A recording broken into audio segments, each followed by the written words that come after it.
Армысыздар жастарындарды ардақтаған, жобалар байқауына қатысушылардың жұмысын салмақтаған құрметті сарапшылар. Мен Сағынғали Айдар, Қахраман аудан Жәнібек төріндегі атақты ақын Ғұмардың жеріндегі номер 1 мектеп лицейінің 9-А сыныбында оқимын. Менің таңдаған шығармашылық тақырыбым Қазақстанның 100 жаңа есімі. Өз ұлын, өз ерлерін ескертмесе, ел тегі қайдан алсын кемеңгерді деп айтқандай Ілияс Жансүгіров тәуелсіздік жылдарынан бері елеулі үлес қосқан білімді, білікті ұстазды Қазақстанның 100 жаңа есімі қатарына неге қоспасқа? Менің мақсатым осы. Жобаның мақсаты Қазақстанның дамуына елеулі үлес қосқан тұлғаларды насихаттау, Ерлан Құрмашұлының өмір жолын, ғылыми және идеологиялық жетістіктерін көрсету, ғылым мен білім саласындағы оның қосқан үлестерін талдау. Жобаның өзектілігі: неліктен бұл тақырып маңызды? Білім мен ғылым елдің негізгі қозғаушы күші болып табылады. Ерлан Құрмашұлы тарих ғылымына, археология мен этнологияға зор үлес қосқан. Оның еңбектері жас ұрпаққа тарихи сана қалыптастыруда маңызды рөл атқарады.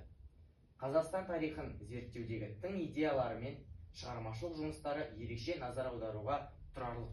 Ерлан Құрмашұлы еңбек жолы: 1998-2006 жылдар арасында Тайыр Жароков атындағы орта мектеп тарих пәнінің мұғалімі. 2006-2015 Жәнібек ауылы номер 1 мектеп лицейі. 2015-2016 жылы Астана қаласы номер 22 орта мектеп лицейі.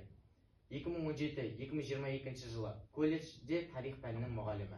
2022-2024 жылы Астана IT университеті тарих пәнінің мұғалімі.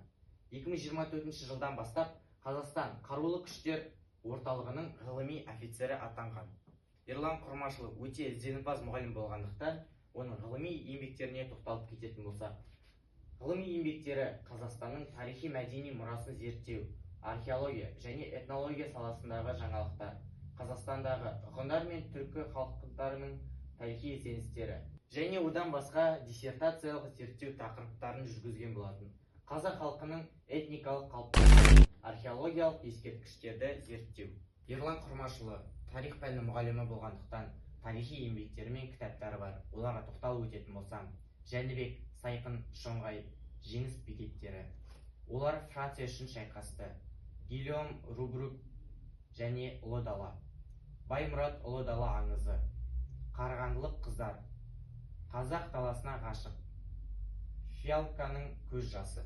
Олардың негізгі тақырыптары қазақ тарихындағы маңызды оқиғалар, ұлы дала тұлғалары мен олардың ерлігі, Қазақстан мен Еуропа арасындағы тарихи байланыстар.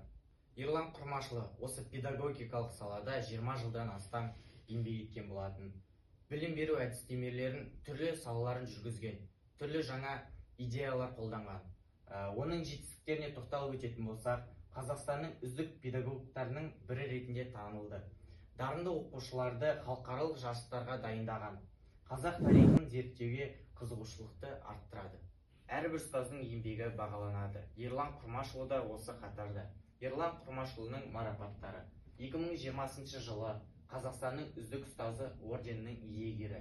2021 жылы Қазақстан Республикасының тәуелсіздігіне 30 жыл медалінің иегері.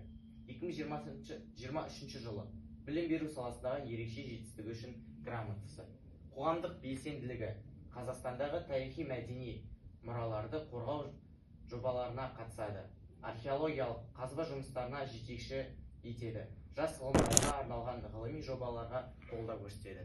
Қазақстан ғылымына қосқан үлесі: археология мен этнология саласындағы зерттеулері, қазақ халқының шығу тегіне қатысты тың гипотезалары, археология жәдігерлері зерттеу арқылы тарихи жаңалықтарды ашу, ұлттық тарихи мұраны сақтау мен оларды жобаларына атсалысу. Болашақ жоспарлары: Қазақстан тарихына арналған жаңа ғылыми еңбектер ашу, археологиялық зерттеулерді кеңейту, жас тарихшыларды тәрбиелеу. Жобамды қорытындылай келе, Ерлан Құрмашұлы қандай ұстаз екенін айта кетсем. Жұмыстың негізгі нәтижелері: Ерлан Құрмашұлы Қазақстанның тарих, білім және ғылым салаларына зор үлес қосқан ғалым. Оның еңбектері жас ұрпақ үшін үлкен мотивация. Білім беру мен ғылыми зерттеулердегі белсенділігі Қазақстанның дамуына оң ықпал етеді. Қорытынды ойым: ғылым мен білімге адалдық кез келген қоғамның алға жылжуына кепілі. Ерлан Құрмашұлының жолы Қазақстанның болашақ ғылымдары мен ұстаздары үшін үлкен үлгі. Осындай білікті де білімді ұстазды Қазақстанның 100 жаңа есімі қатарына қосу керек деп санаймын. Назарларыңызға рахмет.